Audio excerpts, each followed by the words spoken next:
अब हम बात करते हैं रिकॉग्नाइज्ड प्रोविडेंट फंड की।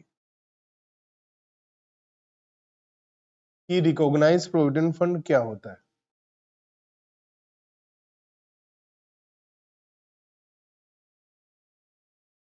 देखिए, एक PF act, provident fund act 1952 है, और उसके अंदर ये लिखा है कि अगर किसी कंपनी में, किसी बिजनेस में 20 या उससे ज्यादा एम्प्लॉई होते हैं तो उनको प्रोविडेंट फंड स्कीम स्टार्ट करनी पड़ती है। Provident fund central government control करता है, बट अगर एम्प्लॉयर के यहाँ 100 या 100 से ज्यादा एम्प्लॉई हैं तो वो खुद अपना भी प्रोविडेंट फंड मेंटेन कर सकता है। अप्रूवल लेते हैं हम किससे? कमिश्नर ऑफ प्रोविडेंट फंड से, कि उनके कायदे कानून के हिसाब से हम लोग प्रोविडेंट फंड चालू करें। तो कमिश्नर ऑफ प्रोविडेंट फंड से अप्रूवल लेके उनकी टर्म्स एंड कंडीशन के हिसाब से हम लोग गवर्नमेंट को पैसा नहीं दे रहे, एम्प्लॉयर अपने आप ही उसे मेंटेन कर रहा है, पैसे को जमा कर रहा है, इन्वेस्टमेंट कर रहा है। अगर उस पीएफ को जो एम्प्लॉयर डिपॉजिट कर रहा है, मेंटेन कर रहा है, तो उसको अगर इनकम टैक्स का कमिश्नर भी अप्रूवल दे देता है तो उसे रिकॉग्नाइज्ड प्रोविडेंट फंड बोलते हैं। और अगर इनकम टैक्स का कमिश्नर उसे अप्रूवल नहीं देता है तो उसे अनरिकॉग्नाइज्ड प्रोविडेंट फंड बोलते हैं, जो अभी हम नेक्स्ट पढ़ेंगे। तो रिकॉग्नाइज्ड प्रोविडेंट फंड वो है जिसे कमिश्नर ऑफ इनकम टैक्स ने रिकॉग्नाइज कर दिया, ठीक है। और अनरिकॉग्नाइज कौन सा है? अनरिकॉग्नाइज वो है जिसे कमिश्नर ऑफ इनकम टैक्स ने रिकॉग्नाइज नहीं किया, ठीक है। तो चालू ही नहीं कर पाओगे ना वो, तो पीएफ का कमिश्नर उसे अप्रूवल देगा तभी तो करेगा। तो रिकॉग्नाइज के लिए दोनों रिकॉग्नाइज करेंगे तो रिकॉग्नाइज्ड है, और अगर commissioner of income tax recognise नहीं करेगा तो वो अनरिकॉग्नाइज, ठीक है। अब इसमें क्या होगा? एम्प्लॉय का कंट्रीब्यूशन तो एग्जेम्प्ट ही होता है, 80C मिल जाएगा, वो भी मैं बता दूंगा जब आएगा। एम्प्लॉयर के कंट्रीब्यूशन की बात करते हैं तो स्टैट्यूटरी प्रोविडेंट फंड में तो सारा फ्री था, लेकिन यहाँ सारा फ्री नहीं है, यहाँ पर लिमिट है। ये है up to 12% of standard salary और contribution, actual contribution whichever is less. अब देखो यहाँ मैंने क्या लिख दिया, स्टैंडर्ड। तो स्टैंडर्ड लिख दिया, इसका मतलब हमारा मेहनत और एनर्जी बच गई ना समझने के लिए। सैलरी का क्या मीनिंग है? सैलरी का मीनिंग वही है जो एचआरए में हमने पढ़ा था, 3 चीजें। तो या आसान हो गया ना हमारा याद करना। तो 12% स्टैंडर्ड सैलरी या कंट्रीब्यूशन जो भी कम। क्लियर? इंटरेस्ट जो है वो हमारा बिल्कुल, इंटरेस्ट दोनों का ही लिख लो, interest on employer and employee contribution. तो जो इंटरेस्ट है वो है 9.5% या एक्चुअल अमाउंट जो भी कम हो, 9.5%। कंट्रीब्यूशन जो इंटरेस्ट वैसे 8.5% मिलता है, 8-8.5% इंटरेस्ट मिलता है, तो 9.5% तक एग्जाम्प्ट है तो सारा एग्जाम्प्ट हो जाता है। लेकिन थ्योरेटिकली आपको क्वेश्चन में कह देता है 11%, 12% मिला है, तो 9.5 से ऊपर जितना मिला वो टैक्सेबल कर देंगे, ठीक है। तो एम्प्लॉयर का कंट्रीब्यूशन 12% ऑफ स्टैंडर्ड सैलरी से ऊपर वाला टैक्सेबल होगा, इंटरेस्ट 9.5% से ऊपर वाला टैक्सेबल, ठीक है। एम्प्लॉय के कंट्रीब्यूशन पे 80C मिल जाएगा, एम्प्लॉय के कंट्रीब्यूशन पे 80C मिल जाएगा। क्लियर? एम्प्लॉय का कंट्रीब्यूशन पे इंटरेस्ट पे अलग से लिखने की जरूरत नहीं है, आप सीधा इंटरेस्ट लिखकर एक ही लिख लो, क्योंकि इंटरेस्ट चाहे एम्प्लॉय के कंट्रीब्यूशन पे हो चाहे एम्प्लॉयर के कंट्रीब्यूशन पर हो, उसका ट्रीटमेंट तो सेम ही है, ठीक है। आगे बढ़ो, नोट हो गया।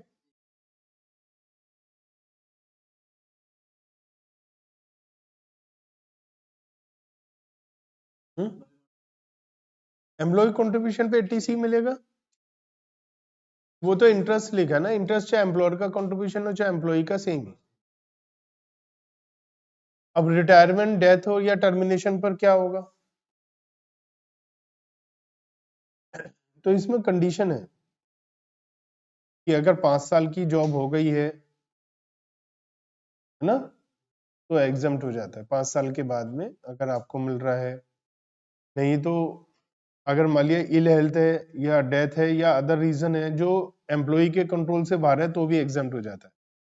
जैसे नौकरी से बाहर निकाला, एम्प्लॉय बीमार रहता है, उसे नौकरी से निकाल दिया गया, तो 5 साल नहीं भी हुए तो भी एग्जम्प्ट है, जो पैसा मिले ना, जो उसके कंट्रोल से बाहर की चीजें हैं। अब मान लिया आपने एक जॉब छोड़ के दूसरी जगह ली, तो पुराना पीएफ का बैलेंस नई जगह ट्रांसफर करा लिया आपने, तो वो चलता रहेगा, कोई दिक्कत नहीं है, उस पर कोई टैक्स नहीं, वो कंटिन्यूएशन में माना जाएगा। डेथ के केस में भी एग्जम्प्ट हो जाएगा, है ना। तो आपका किन किन सिचुएशन में है वैसे एग्जम्प्ट है?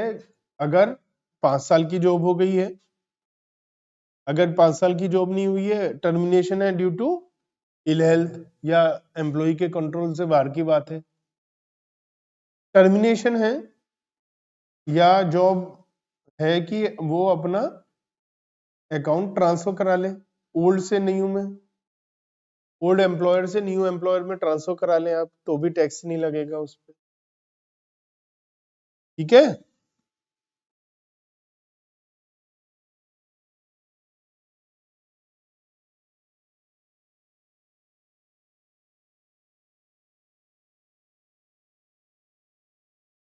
अगर आप एम्प्लॉय जो है उसकी नौकरी खत्म हो रही है, 6 साल हो गए हैं, तो एग्जम्प्ट हो जाएगा, क्योंकि 5 साल के बाद होता है तो एग्जम्प्ट। 4 साल हुए हैं तो उसका टैक्सेबल हो जाएगा, लेकिन अगर उसने नई जगह जॉब करके पुराना बैलेंस ट्रांसफर करा लिया तो भी exempt। मान लिया वो इसलिए 4 साल है, 5 साल नहीं हुए, लेकिन वो इसीलिए हटाया गया, वो हमेशा ही बीमार रहता है या उसके कंट्रोल से बाहर या कंपनी बंद हो गई, तो भी टैक्सेबल नहीं होगा, है ना। या एम्प्लॉय की डेथ हो गई है, उसके फैमिली मेंबर को मिल रहा है, तो भी टैक्सेबल, अदरवाइज टैक्सेबल हो जाए। 5 साल से कम, ज्यादा भी तो एग्जाम्प्ट लिखा है,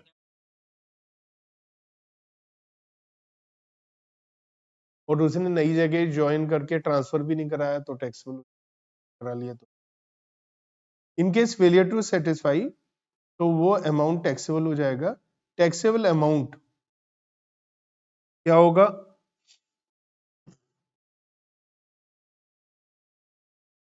टैक्सेबल अमाउंट क्या होगा? Employer contribution up to 12% and interest on the employer contribution. देखिए, एम्प्लॉयर का कंट्रीब्यूशन अप टू 12% टैक्सेबल हो जाएगा। क्यों? 12% से ऊपर वाला तो पहले ही टैक्सेबल कर चुके हैं। मान लिया 13% था, तो 12% तक तो पहले एग्जाम कर दिया था, 1% ही तो टैक्सेबल कर रहा था, अब कितना करोगे? 12%। मान लिया पहले 8% मिलता था, कंट्रीब्यूशन एम्प्लॉयर का कितना था? 8%, सारा ही एग्जाम कर दिया था पहले, अब पूरा टैक्सेबल कर दोगे, समझ रहे हो? तो और दूसरा, जो इंटरेस्ट है जितना एग्जाम्प्ट हो गया था उसके ऊपर का वो भी टैक्सेबल कर दोगे। अब एक बात ध्यान रखना, जो एम्प्लॉयर के कंट्रीब्यूशन पे इंटरेस्ट मिलता है वो तो सैलरी की इनकम माना जाता है, और जो एम्प्लॉय के कंट्रीब्यूशन पे इंटरेस्ट मिलता है उसे अदर सोर्सेज में टैक्सेबल करते हैं। क्योंकि अगर आप नॉर्मली ब्याज कमाते हो, इंटरेस्ट कमाते हो अपना पैसा कहीं इन्वेस्ट करके, तो वो अदर सोर्सेज की इनकम है। अगर आप ध्यान से सोचो, आपने कहीं पैसा जमा किया, इंटरेस्ट मिला, तो वो आपकी सैलरी की इनकम है क्या? अदर सोर्सेज है वो।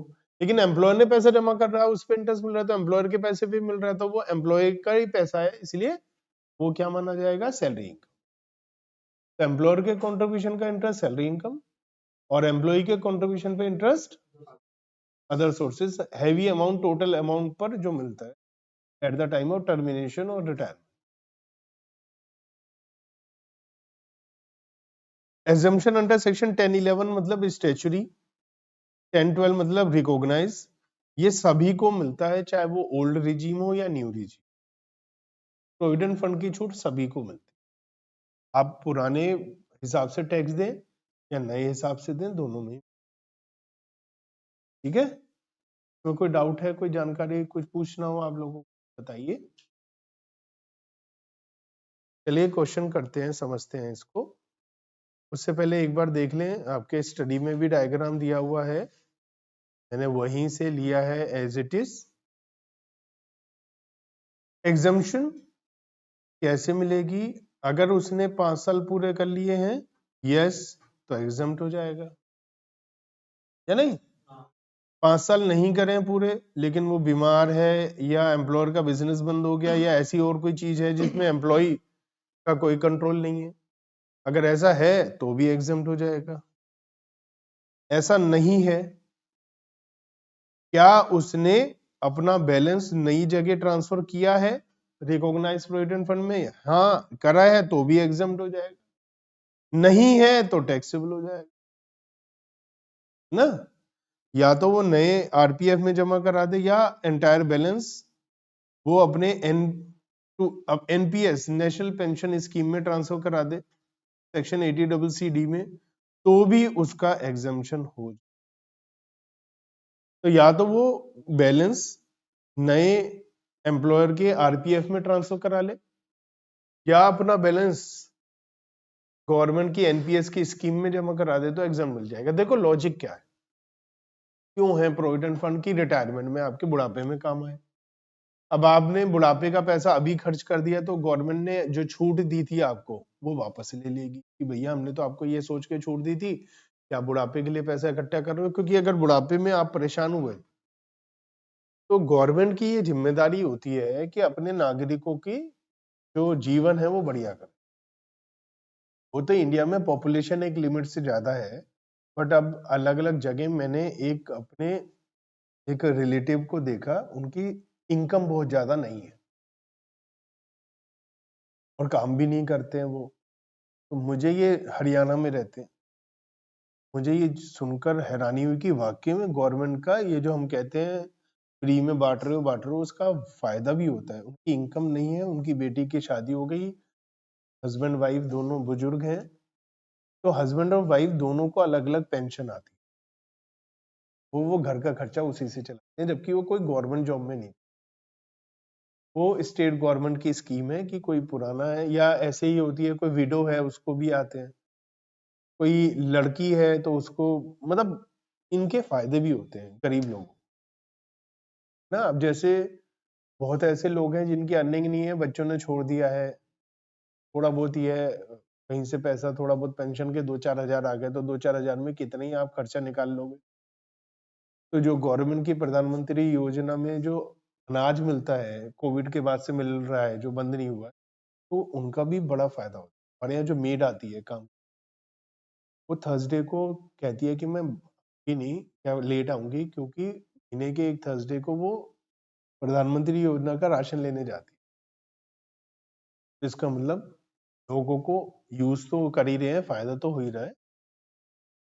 लेकिन बस थोड़ा सा ये है कि थोड़ा सा करप्शन हो जाता है कि जिन लोगों को जरूरत नहीं है उनको भी मिल जाता है। लेकिन चलो अनाज ही पहले तो गोडाउन में पड़े पड़े सड़ जाता था, या गोडाउन ही नहीं होते थे, बारिश आई और हम पड़ते थे, हजारों टन जो है गेहूं खराब हो गया क्योंकि खुले में रखा था, बारिश हुई सारा खराब हो गया। अच्छा तो बांट ही दो यार, भेज दो। तो ये है पूरा का पूरा सिस्टम। ठीक है, तो असल में क्या होता है कि जब recognised accumulated balance RPF taxable हो जाता है, ये इन कंडीशन की वजह से, तो tax payable in each of the year would be computed as if the fund has been an unrecognised provident fund, और डिफरेंस टैक्सेबल हो जाएगा। ये आपके लेवल पे बहुत ज्यादा आएगा नहीं।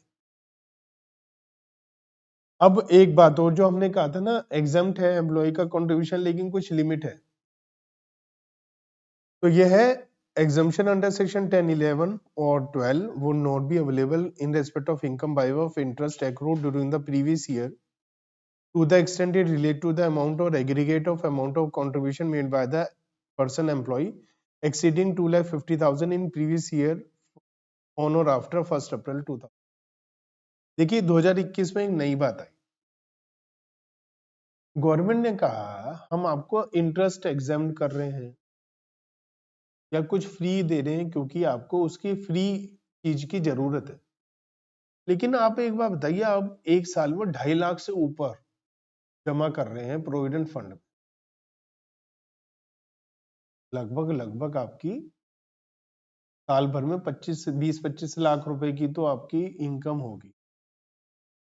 20-25 लाख रुपए की सालाना इनकम है, 2.5 लाख रुपए आप जमा कर रहे हैं, 2.5 लाख आपका एम्प्लॉयर जमा कर रहा है, 5 लाख जमा हो रहे हैं। करोड़ों रुपए मिलेंगे आपको जब आप रिटायर होंगे। आपको छूट की क्या जरूरत है? तो 1 अप्रैल 2021 से बोला कि आपको जो इंटरेस्ट है वो अगर 2.5 लाख से ऊपर की अमाउंट पर जो इंटरेस्ट मिलेगा ना उसकी छूट है। ये बात 1 अप्रैल 2021। इसके बारे में भी हमें अभी बहुत कुछ पढ़ना पड़ेगा।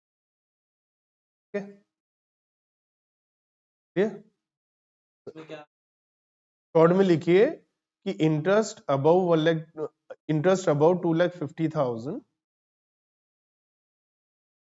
will not be exempt on or after 1 अप्रैल। ये लिखना। इसके बारे में अभी डिटेल में तो हम बहुत कुछ पढ़ने वाले। ठीक है,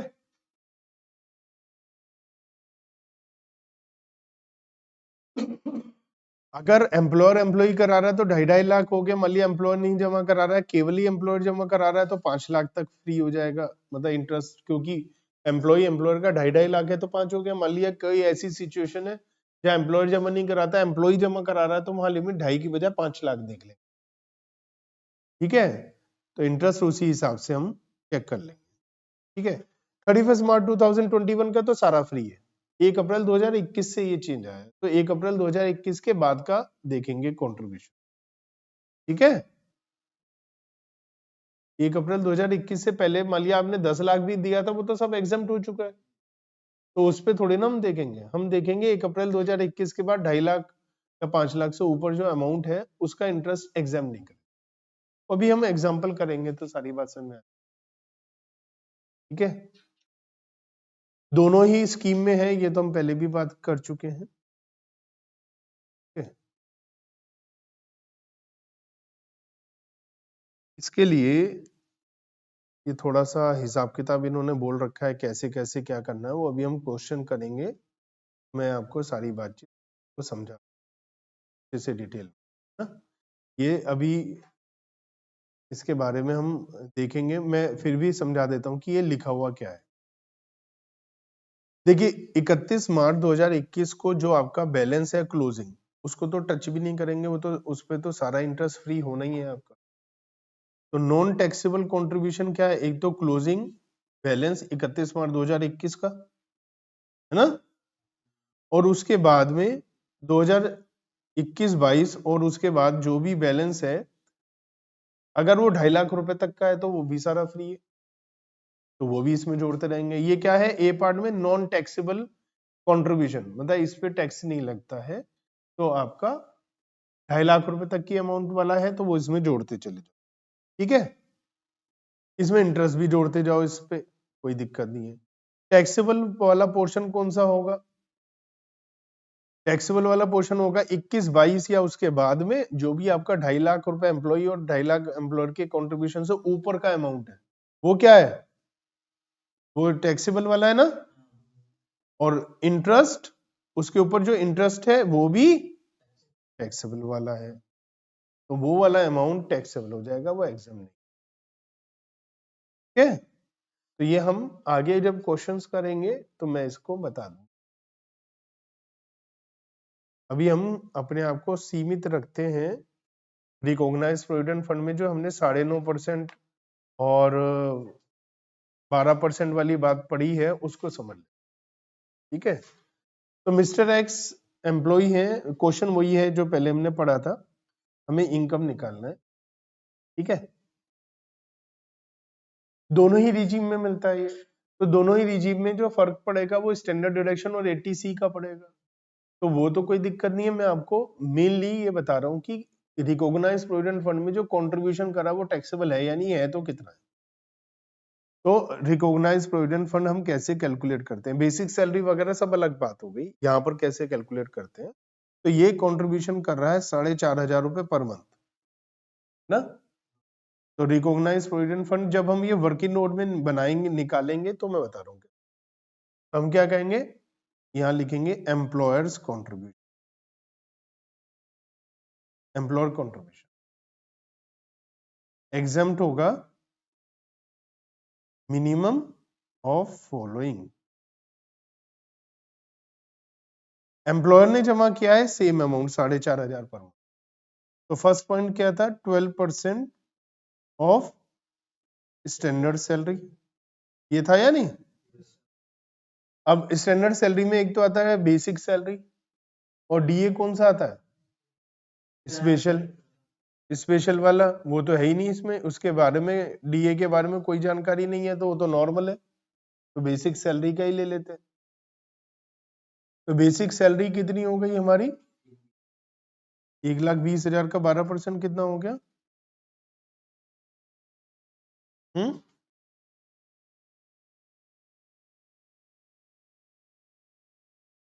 बेसिक सैलरी में इसमें क्या क्या आता है, एक तो बेसिक सैलरी आता है कितना, स्पेशल कमीशन भी आएगा ना, कमीशन जो सेल परसेंटेज होता है, कमीशन जो सेल परसेंटेज पे होता है वो भी तो लेते हैं। डीए स्पेशल लेते हैं, इसमें डीए स्पेशल तो नहीं है, लेकिन कमीशन 1,000 रुपए पर मंथ वाला नहीं, 5% वाला तो लेना है ना।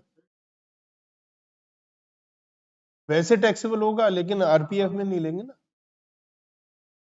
तो स्पेशल कमीशन कितना हो गया, सेल कितनी है, 20 लाख, 20 लाख का 5% 1 लाख ना, 1 लाख क्या आ गया, तो टोटल हो गया 2 लाख, इसका 12% कितना, 26,000, और एक्चुअल अमाउंट,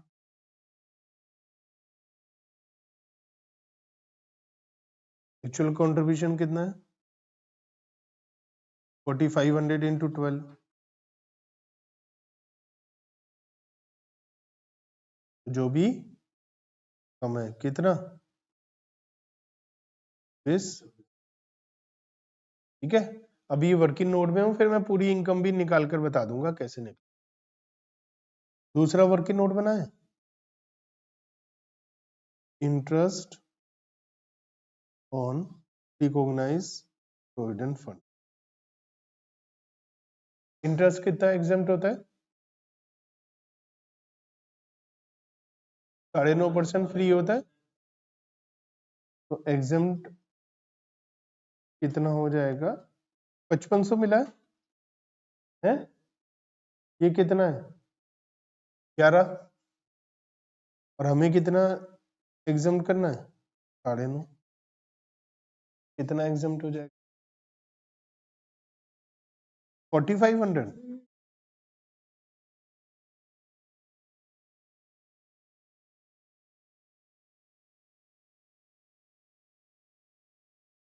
ठीक है, अब हम इसको अगर मैं समझाऊं कि वैसे कैसे निकालेंगे ओल्ड रेजिम में, तो बेसिक सैलरी कितनी है, 1,20,000, डीए कितना है, 60,000, कमीशन कितना आया था, 1,12,000, और ये 1,000 रुपए पर मंथ नहीं है, चलो क्वेश्चन में देख लो, याद नहीं है ना। और contribution, employer's contribution, employer's contribution to RPF, employer contribution to RPF 54,000, इसमें से एग्जाम्प्ट है 26,400 ना। ये अभी अभी निकाला ना, 26,400 एग्जाम्प्ट हो गया, तो कितना टैक्सेबल हो गया, 27,600। आप चाहें तो यहाँ सेक्शन नंबर लिख सकते हैं, ठीक है। और फिर लिखेंगे इंटरेस्ट ऑन आरपीएफ कितना मिला है 5500, एग्जाम कितना है 4750, टैक्सेबल कितना हो गया 750। टोटल कर लो, टोटल कितना हो गया 3,20,350 माइनस स्टैंडर्ड डिडक्शन 50,000, 2,70,050 ओल्ड में आ जाएगा। अगर न्यू होगा तो बस ये 75,000 हो जाएगा, बाकी तो सब सेम ही आएगा क्योंकि दोनों में मिलती है। 80C केवल ओल्ड में मिलेगी, न्यू में नहीं मिलेगी क्योंकि 80C न्यू में मिलती ही नहीं है। तो समझ में आया, डीए यहाँ तो फुली टैक्सेबल हमेशा होता है, लेकिन स्टैंडर्ड सैलरी लेनी है तो यहाँ नहीं लिया, कहीं आपको कंफ्यूजन हो कि कहीं पे भी नहीं लेना। 12,000 रुपए पर मंथ वाला कमीशन टैक्सेबल होगा बट यहाँ नहीं लिया क्योंकि यहाँ स्टैंडर्ड सैलरी में उसका मीनिंग में नहीं है। क्लियर है, तक कोई टेंशन, यहाँ तक कोई डाउट है तो बताइए। ये था हमारा रिकॉग्नाइज प्रोविडेंट